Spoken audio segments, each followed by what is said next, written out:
This is the area directly behind the dune at Monsoon, Quondong.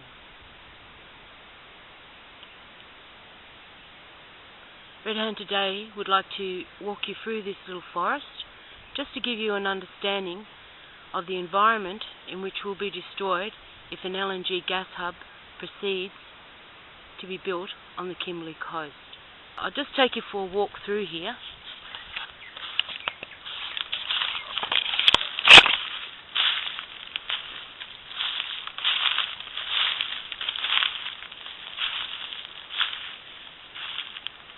As you can see, it's quite a sheltered little grove.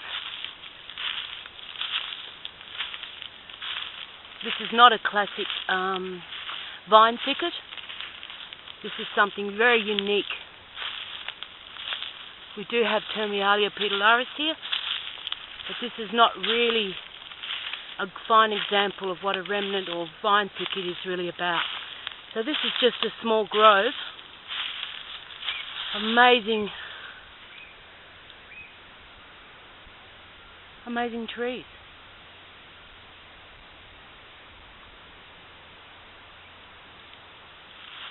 You can see it's quite an isolated community because it's wouldn't say no wider than maybe 20 metres, because then as we come out of this grove we come now into a Holocene sand dune formation, which again is very different from what we just walked through.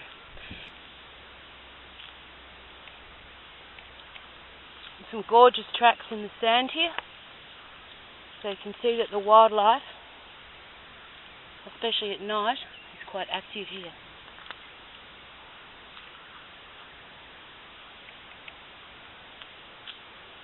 So this is a little walk just to show you the environment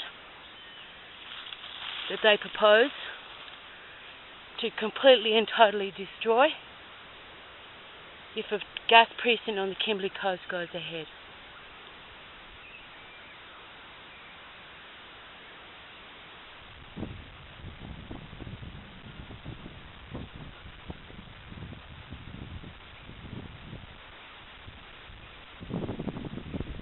So we've climbed to the top of that Holocene sand dune, and I just want you to have a look over the valley. Now, like I said before, the vine thickets or the remnant rainforests, as we head further north towards James Price's Point, are much denser, but this is a very beautiful example. Now, as we see, we've got a Holocene sand dune spot directly behind this. This is a cunning hemingway, also known as the bird flower or parrot green, and I'll just give you a look of why this is called the bird flower. So this is a tree that grows basically on the inward side of Holocene sand dunes and fringes the edges of vine thickets. And this is Area B, marked on the map in the Strategic Assessment, page 35.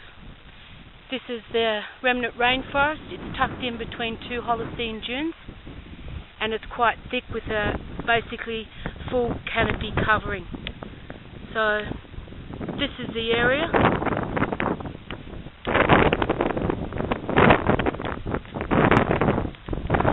And this is cunning hemingway. It's one of my favourite trees on the peninsula.